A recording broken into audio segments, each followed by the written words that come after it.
The moment I remember most about St. Barnabas Elementary School is when I first arrived here as pastor.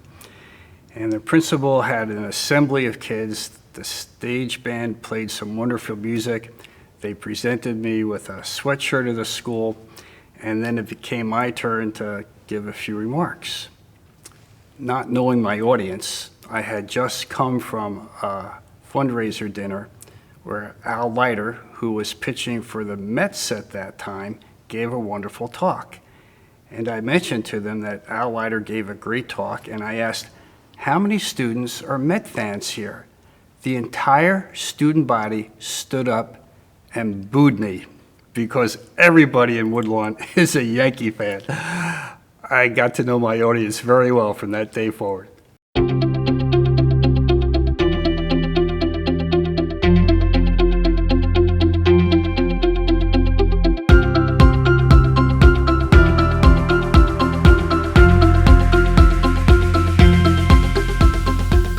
Our neighborhood is combined of two individual cities, Woodlawn section of the Bronx, Hyde section of Yonkers, but it's really the parish that makes us one community. It is the heart of the whole community. People come here for everything, whether it's sport groups, certainly of course the school, the church, Woodlean, the taxpayers. Everybody uses this building. It's so important to the health of the community, and it's really the heart. When you asked where somebody came from, they didn't say they came from Woodlawn. I'm from St. Barnabas. We had pride in the school. The school was always connected to the neighborhood. The neighborhood was always connected to the school. When you went to Mass on Sunday, you saw your teachers there, you saw your fellow students there. I'm very proud to have gotten to St. Barnabas, and I think it really is the community with the school. We have a nice long 100-year tradition of students coming through here and leaving ready to be integrated into society with a great background behind them. I've often said that if I never even went to high school, I could have functioned very well in society from all of the basics that I learned here. I made so many memories at St. Barnabas Elementary School, from friends to my education to sports. I played basketball, and I still continue to coach here today. I became a king right in this very building.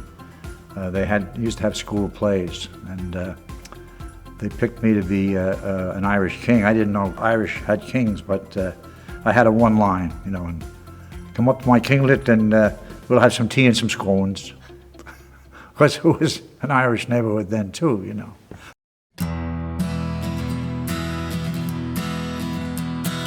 The teachers that we had here at St. Barnabas were phenomenal. I'm an early childhood teacher now, and I see in my students those aha moments when they get it, and I always remember those moments. So I think they inspired me to want to become a teacher. One of my fondest memories is of Miss Carberry and how she was very good to me. I was deaf as a younger child and then hearing impaired, and she really took that into consideration when teaching me. She would, walk to the back of the class and stand near me if she thought I couldn't hear the lesson, and she always made sure never to have her back to me when she was speaking. And she made it so that other kids didn't know that I had any issues, but made it so I could learn in her class. She made it really a wonderful experience. I just have such fond memories of her. Sister Mary Collette. She was our social studies and English teacher in 7th and 8th grade. She just was a beautiful person. I knew I wanted to be a teacher back then, and I wanted to be like Sister Collette, so it was a real inspiration. My name is Marion Macias. I've been here at St. Barnabas as a teacher for 40 years. I just love teaching. It's a passion. It's an obsession, almost. Mrs. Macias, everybody lights up when they hear the name Mrs. Macias. I had Mrs. Macias in 6th grade. She was my homeroom teacher and my math teacher. She pulled out all the stops and made sure that you understood it before you moved on. And sometimes, math wasn't my best subject, so I felt like she did a great job at that. She did such a good job to teach the other students and me how to organize. The idea of taking good notes and organizing all your schoolwork and keeping your priorities straight. Mrs. Macias was a very big part of, the fabric of St. Barnabas when I was here. It was a challenge, it was tough, but when you got out of her class, you felt like you accomplished something. Children love consistency because they never have to In a sense, they're not second-guessing you. I think being honest with the students is very important. Along with being honest with the students, you have to be very fair. This is the way it is. They have to understand what your rules are, where you're coming from, and then you have to be sure that they abide by them. Her teaching style is strict and stern, but she's also very fair. And when we ourselves, who are older, look back on the teachers that we admire most, I think probably we all say it was the teachers that brought the best out of us, even if they had to be strict. As long as they were fair, we appreciated what they did for us. Barnabas has changed over the 40 years that I've been here. I mean, faculty has changed, administration has changed, but what has been stable always is the fact that St. Barnabas offers an excellent education academically, and we stand for certain morals, and I think that's what the students who have gone from here remember most, is the education that they got here and the formation that they received here.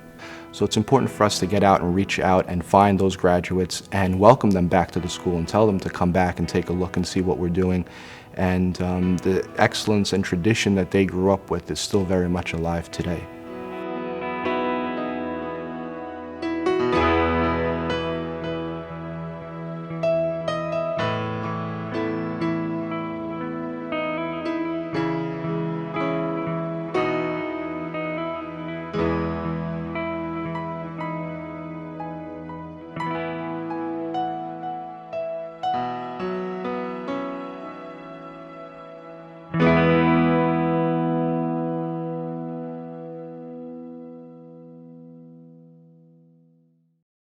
When you're having fun, time goes fast. Time flies when you're having fun. It's a great place to work, and it's been really 40 wonderful years. I can't hope for another 40, but maybe another 2 or 3, but it's a great place to work.